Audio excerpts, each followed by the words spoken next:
1478, Sunan Ampel wafat, dan Sunan Giri terpilih sebagai penggantinya. Pusat Majelis Ulama Jawa kini berpindah ke Giri Kedaton. Dan pada waktu inilah tragedi Syekh Siti Jenar terjadi.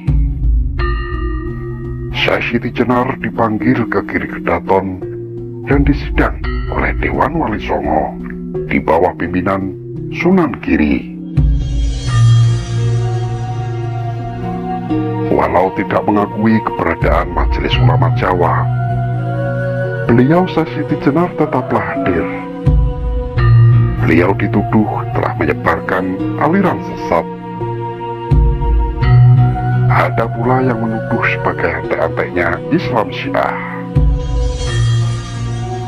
Ada juga yang mengatakan beliau adalah ahli sihir dan lain sebagainya. Yang jelas, banyak tuduhan dilontarkan kepada Syekh Siti Jenar. Pada sidang pertama, para ulama yang tergabung dalam Dewan Wali Songo tidak bisa menemukan kesalahan Syekh Siti Jenar, sehingga beliau lantas dibebaskan dari segala tuduhan tersebut.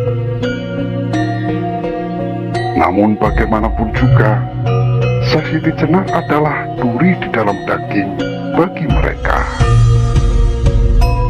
Maka sejak saat itu, kesalahan-kesalahan beliau senantiasa dicari-cari. Konsentrasi Dewan Wali Songo terpecah pada rencana perebutan kekuasaan. Melalui serangkaian musyawarah yang pelik, maka disimpulkan kekuatan militansi Islam sudah cukup siap untuk mengadakan perebutan kekuasaan terhadap Majapahit. Raden Patah Adipati Demak Bintoro terpilih secara mutlak sebagai pemimpin gerakan, sedangkan kubu Abangan tidak menghadiri musyawarah ini. Apalagi semenjak Dewan Wali Songo atau Majelis Ulama Jawa dipegang oleh Sunan Giri yang merupakan pimpinan kubu Putihan. Maka hubungan kubu Putihan dan kubu Abangan kian meruncing. Sunan Kalijogo dan para pengikutnya hanya mau membantu Dewan Wali Songo merampungkan pembangunan Masjid Demak. Selebihnya, mereka tidak ikut campur lagi. Persiapan sudah matang, tinggal memilih hari yang ditentukan. Prajurit telik Sandipaya Majapahit mengendus rencana ini. Namun Prabu Brawijaya V tidak mempercayai laporan jika Demak akan melakukan pemberontakan. Prabu Brawijaya V sangat menyayangi Raden Fatah, anak dari garwa selirnya itu.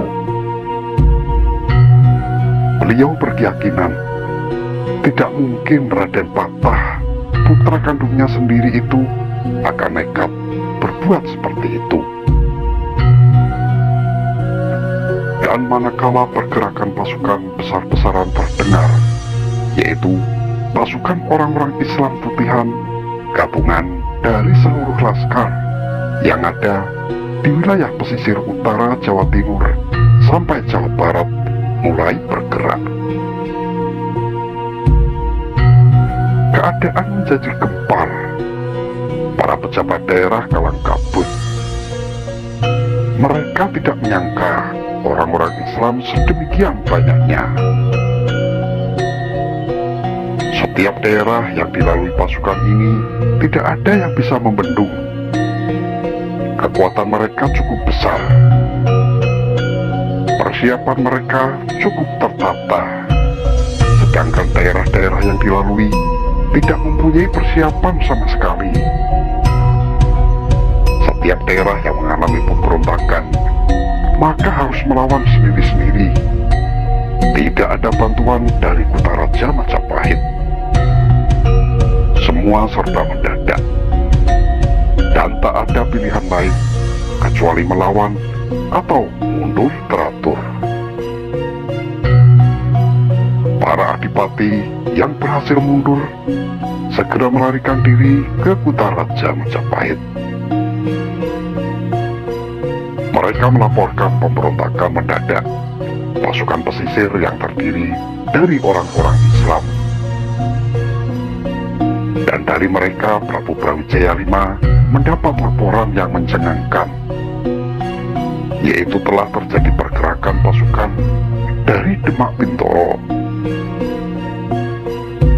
Pasukan berpakaian putih-putih, berbendera tulisan asing bagi mereka. Berteriak-teriak dengan bahasa yang tidak dimengerti juga oleh mereka. Pasukan ini dapat dipastikan adalah pasukan Islam putihan, dan kini tengah bergerak menuju Kutaraja negara Majapahit waktu itu. Percaya tidak percaya, Prabu Brawijaya V mendengarnya. Laporan pasukan Telik Sandibaya selama ini telah menjadi kenyataan. Namun, Prabu Brawijaya V tetap tidak bisa mengerti. Mana mungkin Raden Patah berbuat seperti itu? Mana mungkin orang-orang Islam berani dan tega mengadakan pemberontakan? Selama ini Majapahit telah memberikan bantuan material yang tidak sedikit bagi mereka. Sesak dada Prabu Brawijaya. Serasa sesak, bagai dihantam palu. Bergemuruh mendidih, beliau menyebut nama Mahadewa berkali-kali. Seluruh pembesar Majapahit tegang. Mereka menantikan komando dari Sang Prabu Brawijaya V. Waktu berjalan cepat. Sang Prabu masih belum mengeluarkan titah apapun. Pergerakan pasukan sudah memasuki Madiun, sebentar lagi mencapai wilayah Kediri. Maka pemberontak-pemberontak itu sudah teramat dekat dengan Kutaraja Majapahit. Pertempuran penghadangan telah terjadi secara otomatis, dan semua telah masuk menjadi laporan bagi Sang Prabu.